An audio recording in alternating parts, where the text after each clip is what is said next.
मेरे इस कैंपस में कम से कम इस लेवल से 2 इंच ऊपर तक पानी था। तो आप वस्तुस्थिति कल्पना कर सकते हैं क्या स्थिति थी। तो सब लोग नाराज़ हैं कि जो लोग इतने बड़े बड़े दिग्गज लोग बैठे हुए हैं वो लोग एक छोटा सा काम नहीं कर पा रहे हैं। तो नाराज़गी इस हद पर है कि हमें बदलाव चाहिए, वो बदलाव कोई नहीं लेकर आया। तो बदलाव का मतलब जो आए सामने जरूरी नहीं है कि वो 15 साल 20 साल शासन करके आया हो। अगर उसको सोच ही नहीं है, अगर उसके पास पॉलिसी योजना नहीं है, अगर उसके पास काम करने का तरीका नहीं है, तो फिर वो कितना भी पुरानी सरकार हो उसको जनता नकार देगी। विचार लेकर आए हैं, अपना एक संकल्प लेके आए हैं और जनता हमसे जुड़ रही है और जनता को जो चाहिए वो उनको हमें नज़र आ रहा है। तो फिर हमें ऐसा लग रहा है कि कितने भी बड़े गद्दावर नेता हमारे साथ बैठे हों, लेकिन जब जनता को चेंज चाहिए होगा तो हर को हटाकर एक नया चेहरे को जरूर कोशिश करने के लिए एक मौका देगी और सहयोग देगी। इसके लिए हम लोग पॉजिटिव। नमस्कार, मैं सचिन गुप्ता और आप देख रहे हैं बी फॉर प्रिंट। तो इस वक्त मैंने बताया था हमारी चुनावी रैली जो है मुजफ्फरपुर आ चुकी है और मुजफ्फरपुर में प्लूरल्स पार्टी, जिनका नाम आपने सुना, उनके राष्ट्रीय अध्यक्ष जो बहुत अभी चर्चा में है, पुष्पम प्रिया। तो पुष्पम प्रिया की पार्टी से अभी आपने देखा पिछले हमारे सोनपुर वाले आपने देखा सोनपुर के दौरे पे आशा जी थी जिनसे हमारी बात हुई। अब हमारे साथ हैं प्लूरल्स पार्टी की कैंडिडेट हैं और इनका चुनाव चिन्ह शतरंज है। हमारे साथ हैं डॉक्टर पल्लवी सिन्हा। चलिए पल्लवी जी, पहले तो बहुत बहुत स्वागत है हमारे चैनल में आपका बात करने के लिए। चलिए पल्लवी जी बताइए कि पहले तो हमारा सवाल है, पहले अपना परिचय दें आप। जी, मेरा नाम पल्लवी सिन्हा है। मैं आई स्पेशलिस्ट हूँ, नेत्र विशेषज्ञ, और मुजफ्फरपुर में करीब 14-15 सालों से प्रैक्टिस में हूँ और अभी आपके सामने दी प्लूरल्स पार्टी के प्रत्याशी के रूप में हूँ जो विधानसभा चुनाव के लिए। मैम बताइए कि पॉलिटिकल जो अभी कहा जा रहा है कि प्लस पार्टी जो है, प्लूरल्स जो है, कुछ ही दिन पहले चर्चा में आई और सीएम के दावेदार इन्होंने दावेदारी की है हमारी पुष्पम जी ने, और बहुत सारे अभी प्रॉब्लम्स भी आया। अभी राज्यपाल के यहाँ गई थी, बहुत सारी दिक्कतें हुई हैं और आपके कैंडिडेट के साथ भी मारपीट हुई थी, जहाँ तक टीवी के माध्यम से हमें देखा है, ठीक है ना। तो आपका रुझान पॉलिटिक्स में कब से है, आप ये बताइए। पॉलिटिक्स में मेरा कोई रुझान नहीं था, लेकिन चूंकि मैं एक नागरिक हूँ और शहर में जितनी तरह की समस्या होती है, प्रॉब्लम्स होती हैं, उस पर चर्चा होती थी। उसके लिए एक दिमाग के किसी कोने में रहता था कि ये सब प्रॉब्लम्स कब ख़त्म होंगी मुजफ्फरपुर से, और मुजफ्फरपुर को एक्चुअल स्मार्ट सिटी का दर्जा कब मिलेगा, जब हमारे यहाँ की गंदगी, कचरा, नाला का पानी और जो जितनी भी दुर्व्यवस्था है उसको मैनेज कौन करेगा। तो ये विचार जरूर मन में था, लेकिन नेता बनने का कभी विचार नहीं था। लेकिन जब मैंने प्लूरल्स पार्टी को देखा और पुष्पम प्रिया चौधरी जी का को फॉलो किया और उनकी गतिविधि देखी, तो मुझे लगा कि ये एक ऐसी क्रांति आ रही है जिससे कुछ हो सकता है, जो हम लोग आज तक इंतज़ार करते हैं कि कोई आए और कोई इस काम को करे। जो हमारी सरकार है, जो हमारी सरकार आ रही हैं, जा रही हैं 10-15 साल, 20 साल, 30 साल से, उनसे अब उम्मीद छोड़ चुके हैं हम लोग, क्योंकि पता है कि ये 15 बना 15 साल, 15 साल दोनों 15 साल दोनों जंगल राज और सो कॉल्ड सुशासन राज, जिसमें सो कॉल्ड लगा दिया जाता है। तो फिर बात ये है कि आखिर कौन विकास करेगा, आखिर कौन हमारे बारे में सोचेगा, शहर की दुर्व्यवस्था कौन ठीक करेगा, प्रदेश में रोजगार की समस्या कौन ठीक करेगा। हर लोग आते हैं, पैसा उलट के टिकट खरीद लेते हैं और वापस गद्दी में बैठ जाते हैं 5 साल, और जो विकास करना चाहिए, जो एक्चुअल डेवलपमेंट करना चाहिए, वो कहीं नहीं दिखता है। तो ये दिमाग में था जब ये पार्टी अच्छी आई और मैं इससे जुड़ी, तो मुझे लगा कि इसके प्रत्याशी बन के या इसके साथ लगकर अगर मैं कुछ कर पाऊंगी तो शायद वो हम डिलीवर कर पाएंगे जो हम चाहते हैं। इसलिए मैम एक सवाल है, पॉलिसी मेकिंग की बात करती है पुष्पम प्रिया, पॉलिसी मेकिंग के बारे में अपनी पार्टी के जो कैंडिडेट्स उन्होंने बिहार में, उनमें कितनी पॉलिसी मेकिंग की रही है, किस तरह का रहा पॉलिसी, जिस तरह का? बेसिकली इन्होंने अभी सब नॉन पॉलिटिकल लोगों को लिया है, जिन लोगों का उन्होंने इंटरव्यू लिया है 2-3 लेवल पे, मेरा भी 3 चरणों में इंटरव्यू हुआ। तो वो ये देखना चाहती थी कि सामने वाले का मेंटल लेवल क्या है, उसकी सोच क्या है, उसकी अपनी क्षमता क्या है कि वो अगर पावर में आए तो वो किस तरह से काम कर सके। पॉलिसी मेकिंग गवर्नमेंट करती है और हमारी गवर्नमेंट में जो हमारी नेता है उनके साथ जो टीम है वो बहुत सक्षम है। उन्होंने तो इल्जाम लगाया है पॉलिसी मेकिंग हमारी गवर्नमेंट की जो है नहीं, गवर्नमेंट करती है तो हमारी गवर्नमेंट तो नहीं कर रही, लेकिन जो हमारी टीम, हमारी पार्टी बनी है, उसमें कुछ लोग ऐसे हैं जिन लोगों का काम ही ये रहा है कि वो पॉलिसी मेकिंग करते हैं, वो सरकार से जुड़े हुए हैं पहले से। तो ये टीम में जो पॉलिसी मेकिंग होगी और जो भी उनके विधायक प्रत्याशी होंगे उस तक ये जाएगी पॉलिसी मेकिंग, तो नेचुरली डिलीवर होगा। हम सब नए हैं, लेकिन हमारे में काम करने की क्षमता है, काम करने का संकल्प है, अच्छा काम और विकास लाने का एक जुनून है। तो जब हम उस टीम के साथ काम करेंगे तो हर कुछ सही होगा। तो मैम ये बताइए, जिस तरह से अभी वो राज्यपाल के यहाँ गई थी, जिस तरह से दबाव बनाया गया, उनको मिल नहीं गया, ये राजनीतिक राह बहुत ही, अभी कहने डगर जो है बहुत ही, मैं क्या बताऊँ, बहुत ही कांटों भरी है। कैसा लगता है, कैसे सफ़र आप लोग पूरा कर पाएंगे इस तरह से?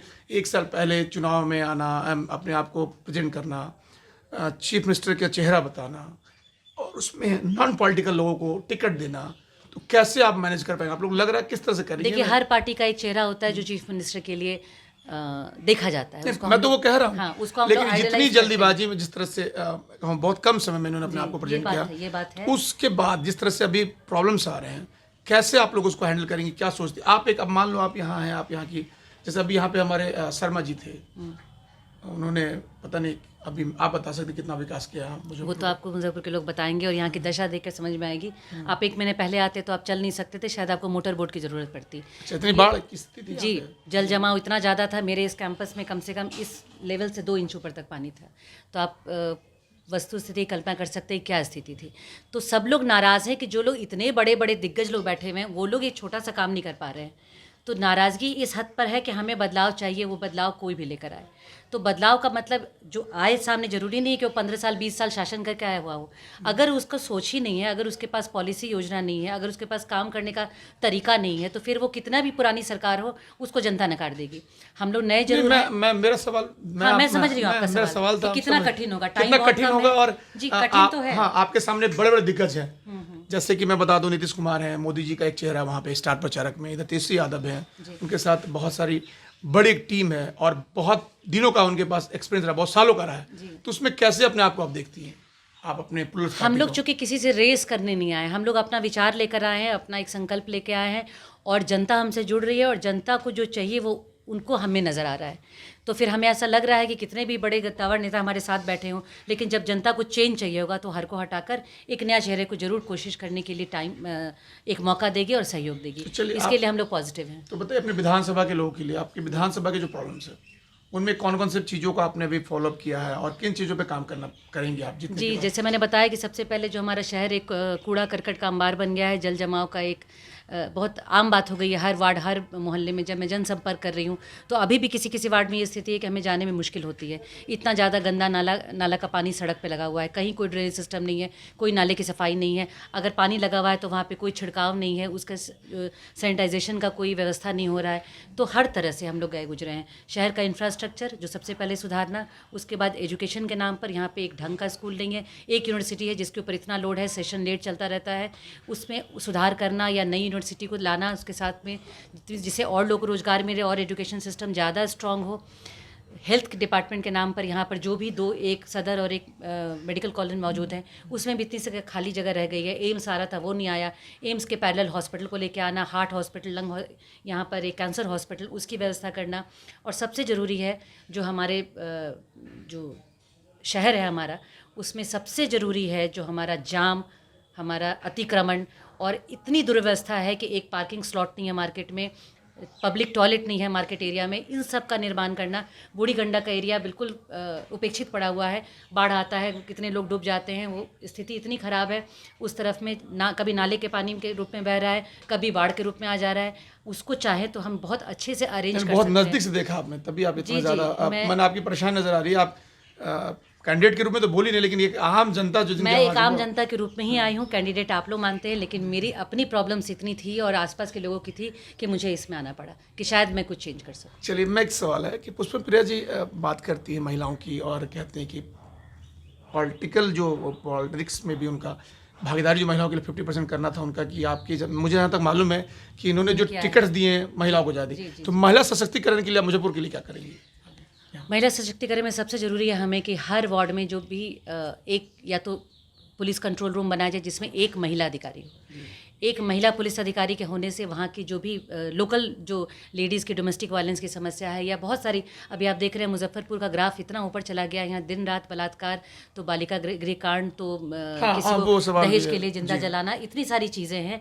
तो जब हर जगह हम एक पुलिस अधिकारी रखेंगे जो महिला हो और जो लगातार कांटेक्ट में रहेगी वहाँ के लोकल लोगों से, तो इससे बहुत ज़्यादा हम लोग को पावर मिलेगा। और दूसरे, हम यहाँ पे महिलाओं का जो रोज़गार है, जो छोटे लेवल से ऊपर लेवल तक है, उनको मार्केटिंग लिंक देने की व्यवस्था कर रहे हैं। मैक्सिमम उनको रोज़गार के लिए जो छोटे छोटे काम कर रही हैं, उनको और बड़ी आमदनी कैसी दी जाए, उनको इंडस्ट्री के साथ कनेक्ट करके कैसे उनको मार्केट लिंक प्रदान किया जाए, इसके लिए भी हम काम करेंगे। बालिका गृह कांड में नाम आया था मधु जी का, जिनको फिर से टिकट दी, उनके बारे में क्या कहेंगे आप, बताइए। उनके बारे में क्या कहना है, जग जाहिर है, सब लोग देख रहे हैं, प्रिंट मीडिया पे इतनी जगह सब लोगों ने देखा क्या क्या है। उसके बाद भी ऐसे लोग को मुजफ्फरपुर से खुद हैं भी, इसलिए सवाल है। तो ये तो हम लोग बहुत बड़ा कांड था, बहुत बड़ा कांड था। हम बहुत ही आहत थे। इनफैक्ट आउट ऑफ इंडिया के मेरे फ्रेंड्स फ़ोन करके पूछ रहे थे कि पल्लवी ऐसा क्या होता है आज के ज़माने में, और ऐसा तुम्हारे मुजफ्फरपुर में हो रहा है। तो बहुत शर्मिंदगी हमें महसूस होती थी कि हमारे शहर में ऐसी ऐसी चीज़ें चल रही थी जो बहुत लोगों के नाक के नीचे से चल रही थी, और उन लोगों को पता होते हुए भी ये सब चीज़ें यहाँ से यहाँ तक चली गई। तो खैर, पाप का घड़ा तो फूटता ही है। मुझे उम्मीद है कि इन लोगों को ज़रूर सज़ा मिलेगी, लेकिन अब इनके ही एक आदमी को उठा के आपने टिकट दे दिया, उस सरकार से क्या उम्मीद करेंगे?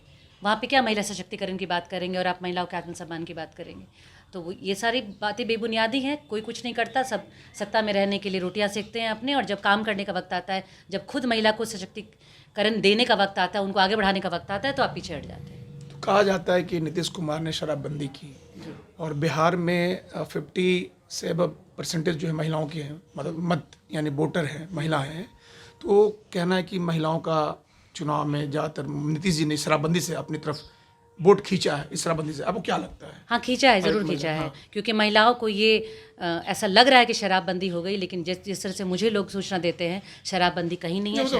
जी, जग जाहिर है कि गलियों में मिल रहा है, घर में डिलीवरी हो रही है, लेकिन वो उन्होंने एक ये सिंपैथी वोट जरूर लेने की कोशिश की है, जो कुछ महिलाएं उस तरह की जिनको डोमेस्टिक वायलेंस का सामना करना पड़ता था, और उनको लगता था कि हमारे घर का जो भी खर्चा, जो भी पानी चलना चाहिए, वो उनके घर के लोग जो है वो शराब में डुबा देते थे। लेकिन वो एक लिमिटेड पॉकेट है। उसके अलावा जो शिक्षित महिलाएं हैं, जो और ज़्यादा बुद्धिजीवी महिलाएं हैं, वो लोग जानती हैं कि जेंडर वोट में बटेगा वोट, या आपको क्या लगता है? नहीं, हो सकता है कुछ लोग अभी भी उनके साथ जाएं जो लोग नहीं समझ पा रहे हैं इन चीज़ों को, लेकिन अब सच सबके सामने आ गया है, और उन लोग, अब वो महिलाएं भी समझ रही हैं कि जो बंदी हुई वो कहाँ बंदी हुई, क्योंकि उनको जिनको चाहिए था वो उनको अपना डोज भरपूर मिल रहा है, चाहे वो डबल पैसे में मिल रहा है या ट्रिपल पैसे में मिल रहा हो। तो बात तो वही रह गई कि पीने वाले पी रहे हैं, घर का पैसा और डबल जा रहा है। तो ये बताइए, लॉकडाउन में जिस तरह से मोदी जी का लॉकडाउन हुआ, जिसमें सोशल डिस्टेंस, मास्क, सब चीज़ के लिए बहुत सारे लोग परेशान हुए, लोगों को, लेकिन क्या ये चीज़ें रैली में जिस तरह से देखी जा रही है, उस पर आप क्या, रैली में इतनी रैलियां होनी, इतने लोग भीड़ हो रही है? ये विडंबना है, कहने की बात कुछ और होती है। यहाँ भी बहुत हो रही है। नामांकन में लोग 1,500-2,000 2,000 लोगों को लेके जा रहे हैं। क्या सरकार कर रही है? ये पूजा नहीं होने दिया उन्होंने कि पंडाल नहीं लगाएंगे, बहुत सारे त्योहार को बंद करा दिया जहाँ पे व्यवस्थित हो सकता था, स्कूल खोला जा सकता था। स्कूल के इसका असर पड़ेगा चुनाव पे भी, जिस तरह से पड़ना चाहिए, क्योंकि प्राइवेट स्कूल के टीचर्स भी बड़े परेशान हैं, उनके जो ओनर है वो लोग बड़े परेशान हैं। वो लोग कहते हैं कि जब हमने व्यवस्था कर दी, स्कूल को सैनिटाइज कर दिया, हमने मास्क की व्यवस्था, टीचर्स का जो बच्चे हैं उनको आधा आधा करके क्लास में बांट दिया, उनको 2-3 शिफ्ट में स्कूल चलाने के लिए हमने मांगी परमिशन सरकार से, और उसमें अगर वो काम उस तरह से होता तो सब कुछ व्यवस्थित रूप से होता है। मैं देखा, स्टेशन पे मैं गया था मुजफ्फरपुर में, बहुत लोग परेशान हैं। वो कह रहे हैं मैं मुझे खाने की, वो कह रहे ड्राइवर हूँ, मेरे पास पैसे नहीं है, मैं कर्ज में हूँ लॉकडाउन से। तो क्या ये कितनी स्थिति, कितनी सही बातें हैं ये? नहीं, जो सडन लॉकडाउन हुआ था वो तो थोड़ा मैनेज रूप में होना चाहिए था, कुछ 15-20 दिन का टाइम देके होना चाहिए था, क्योंकि उस समय बिहार में कोरोना नहीं था, और आपने लॉकडाउन किया तो कोरोना तो घटना चाहिए था ना, तो कोरोना बढ़ कैसे गया? तो आप उसको मैनेज करके करते तो शायद ये ग्राफ इतना ऊपर नहीं जाता, जो हजारों डॉक्टर इसलिए मैं सवाल जी मैं हजारों से हजारों क्या लाखों करोड़ों में लोग जो बाहर से चल कर आए, वो लोग मैनेज हो जाते, उसी जगह पे उन लोग को सुरक्षा दी जाती, उन लोग को बताया जाता कि आप यहीं रहिए और आपको कुछ इतना हम अनुदान देते रहेंगे जिससे आपकी रोजी रोटी चलती रहेगी। वो इस तरह से भाग भाग के बिहार नहीं आते और नहीं इतना कोरोना का विस्फोट होता। वो मैनेज करना जरूरी था, सडन लॉकडाउन करना जरूरी नहीं था। इससे असर पड़ेगा, बिल्कुल, यहाँ से गलती हुई, लोग जवाब देंगे, जवाब देना चाहिए लोगों को, लेकिन इक्वेशन बहुत बदल जाता है, समीकरण बहुत चेंज हो जाते हैं, लोग भुलावे में आ जाते हैं, लोग बहकावे में आ जाते हैं। अगर दिमाग से सोचें तो जो परेशानी झेली है इन लोगों ने, उसका जवाब सरकार को इस बार उनको देना चाहिए था, मत के रूप में। चलिए, हमारे B4 चैनल के माध्यम से अपनी विधानसभा की जनता के लिए क्या आपका मैसेज है?